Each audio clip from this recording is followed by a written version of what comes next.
Hello, Dr. Karen here. Welcome to this week's Spiritual Medicine Digest for the week of September 29th, 2025. And the topic is on the mental realm this week, and it has to do with, is healing an addiction? Why is this the topic for this week? Well, there was a question that came through during one of the Dr. Karen Uncensored Inner Circle gatherings that said, hey, everybody's talking about healing this, healing that. I have to heal this, I have to heal that. It feels like, oh my gosh, we are never ending in the healing process. We are also taught that life is perfect. It is exactly the way it's supposed to be.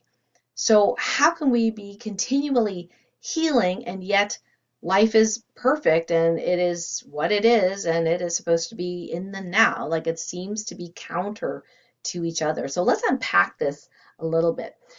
To actually reply bluntly, is healing an addiction?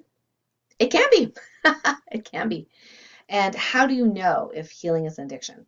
I think that it's nuanced. In other words, if there's always the feeling of something is not enough, life is not enough, you're always striving but never arriving. Some recovering perfectionists understand that, right? Then it could actually be an addiction. So it's like, oh, I have to heal this or I have to heal that. And it's one person's addiction is another person's commitment. It really has to do with one's perspective on life as a whole. So it's an addiction if you're never satisfied. It's an addiction if you crave it. It's almost like you unknowingly, unintentionally co-create symptoms from and with the universe so that you have something to heal, right? And at the same time, some of us, myself included, are very investigative. We are very curious about the inner workings of the world and quantum physics and how that all works. So sometimes we do need some sort of catalyst for us to do this deep dive exploration. And at the end of the day, it is to know more about ourselves, to feel more and be more empowered, and actually to love life more, to actually be more satisfied, if you will, with what is. And go, wow, that was super cool. Very weird, but super cool, right? Neat. Move on. So when you just look at someone, it can be easy to judge them, to say, ugh, they're always talking about healing, healing, healing. Like, stop already. Like, be healed already, right? And on the other hand, just realize that for that person, maybe it is something that is a curiosity. It is an evolution. So when healing is not meaning or equal to there is something broken that I need to fix, but healing is equal to I'm evolving, I'm learning, I'm growing, then one can see, oh, people talk about healing all the time. They're actually talking about evolving and growing and expanding and learning more. And most of us don't have a problem with that, right? However, if healing is fixated on fixing what is broke, that could be an addiction. And that means craving more and more things to have to fix.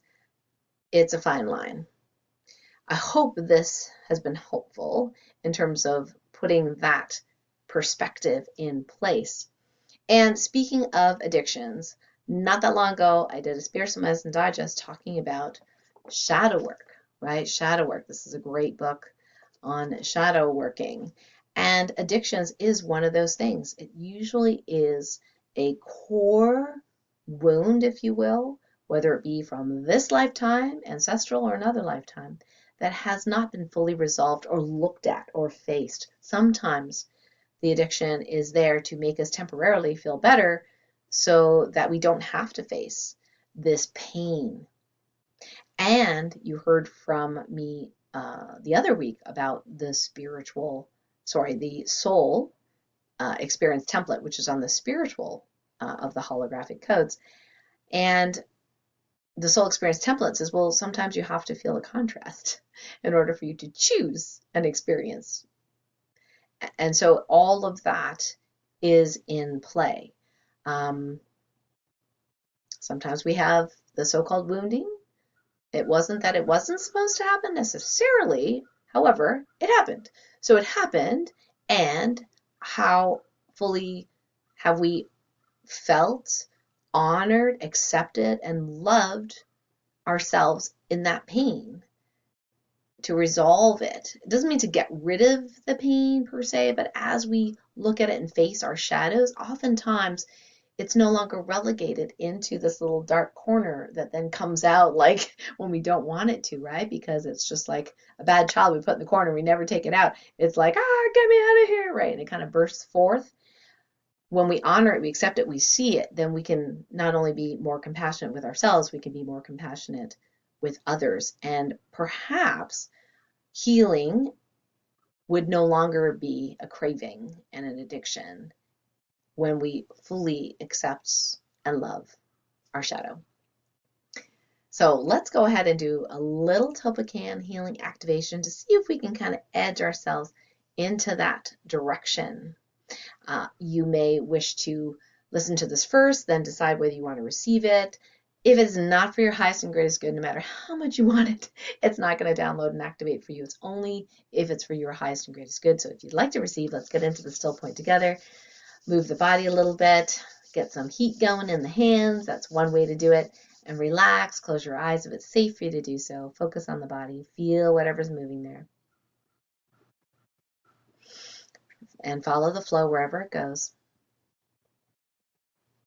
I'll do the activation, and then you can, actually, why don't you speak it with me? I'll pause and you can say it to yourself. If you'd like, you can put a hand on your throat to feel the vibration. It'll keep you in stillness to feel the energy. I now command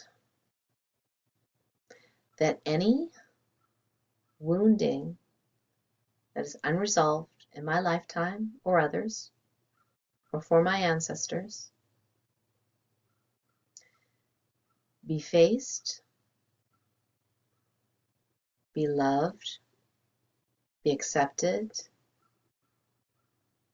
and be resolved, no longer in the shadow, but in the light, fully illuminated, so I can be whole,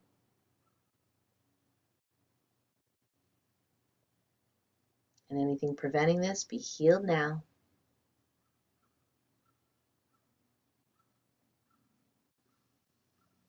With ease, speed, and grace, in the highest and best way.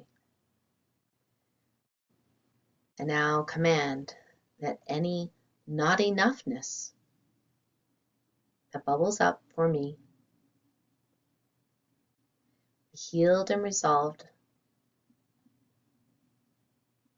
and the shadow work invited in the highest and best way, all directions of time,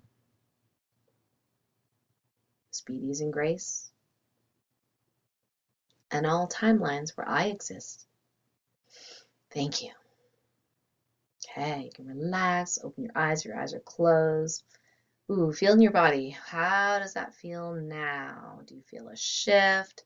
Love for you to post in the comments under the video how that feels for you, and we can certainly continue this very interesting conversation, is healing and addiction in the light medicine community. I hope to see you there soon. Until next week, bye for now. Hey, thanks so much for watching. If you resonate with this video, would love for you to give it a thumbs up and subscribe, and perhaps share it with someone that you love. In the meantime, would love to connect with you more deeply in my light medicine community. It's a private community that is free to join, and that's where us sensitive souls get together, we learn, we support each other, we share stories, and it's a really beautiful, safe space to be in. So I'd love to connect with you there. I'll put the link below this video as well as this week's offerings. All right, we'll see you there. Much love.